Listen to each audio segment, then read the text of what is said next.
یہ بات ذہن میں رکھنا کہ مدرسہ یہ آج کی پیداوار نہیں ہے۔ میرے مدرسے کی بنیاد کسی وقت کے ولی کتب غوث یا کوئی D C O D P O commissioner کسی افیسر نے نہیں رکھی۔ مدرسے کی بنیاد خالق کائنات نے خود عالم عرش پہ رکھی ہے۔ علم آدم الاسماء كلها ثم عرضهم على الملائکہ فقال انبئونی باسماء هؤلاء۔ باقاعدہ تعلیم و تعلم کا سلسلہ جاری ہوا، پھر اللہ نے امتحان لیا۔ امتحان میں صرف حضرت آدم نے صحیح جوابات دے کے پوزیشن حاصل کی۔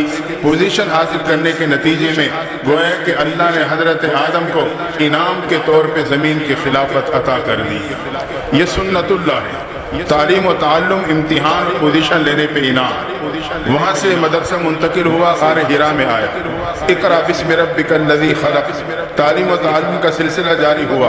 وہاں سے منتقل ہو کے یہ دار ارقم میں آیا۔ صفا پہاڑی پہ مدرسہ ہے، دار ارقم کے نام پہ یاد کیا جاتا ہے۔ محبوب پیغمبر تشریف فرما ہے، صدیق اکبر ایک پہ محنت کر کے اس مدرسہ میں داخلہ دلواتے ہیں۔ اللہ کی شان 37 طلباء اس مدرسے میں داخلہ لے کر صحابیت کا مقام پا چکے تھے کہ اللہ نے 38ویں درجے میں حضرت امیر حمزہ کو اسی مدرسے کا طالب علم بنا دیا۔ جب امیر حمزہ مدرسے کے طالب علم بنے، کفر سر جوڑ کے بیٹھا۔ ہمارے جرنیل ان کی شاگردی میں جا رہے ہیں۔ ابو جہل کی صدارت میں اعلیٰ سطح کا اجلاس خانہ کعبہ میں منعقد ہوتا ہے۔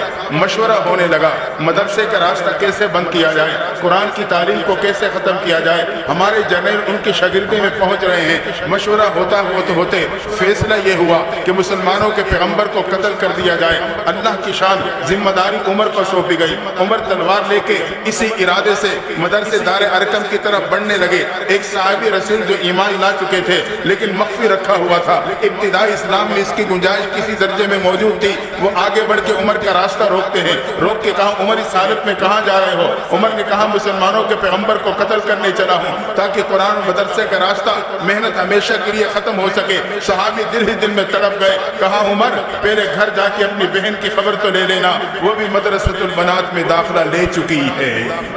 جب عمر نے سنا جس چیز کو ختم کرنے چلا ہوں وہ میری دہلیز پہ پہنچ چکی، اور غصے میں آ کے بڑھتے ہوئے قدموں کو پلٹا، اپنی بہن فاطمہ بن خطاب کے دروازے پہ پہنچے۔ گھر میں بہن اور بہنوئی استاد سے قرآن پڑھ رہے تھے کہ دروازے پہ دستک ہوئی۔ بہن جان گئی بھائی عمر آ گیا، استاد کو کمرے میں بھیجا۔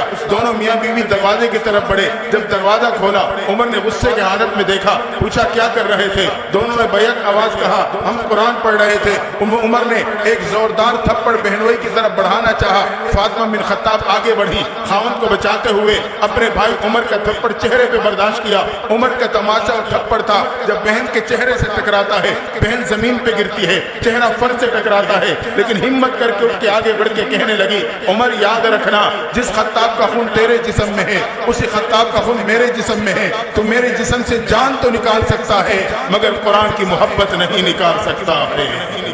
عمر نے جب بہن کا جملہ سنا سر جھکا، آنکھیں بند، من کی کھڑکی کھول کے اندر جھانکنے لگے۔ زمین نے جھنجھوڑا عمر کیوں انتقام پہ اترتے ہو، کیوں تعصب پہ آتے ہو، کیوں غیروں کے پروپیگنڈے کا شکار ہوتے ہو؟ مدرسے کا دروازہ کھلا ہے، قرآن کی درسگاہ کا دروازہ کھلا ہے، خود اندر جا کے دیکھ سکتے ہو ان کا نصاب تعلیم کیا ہے، ان کا انداز تعلیم کیا ہے۔ اور یہ مدارس والے یہ تو کردار کا درس دینے والے امن کے داعی ہیں۔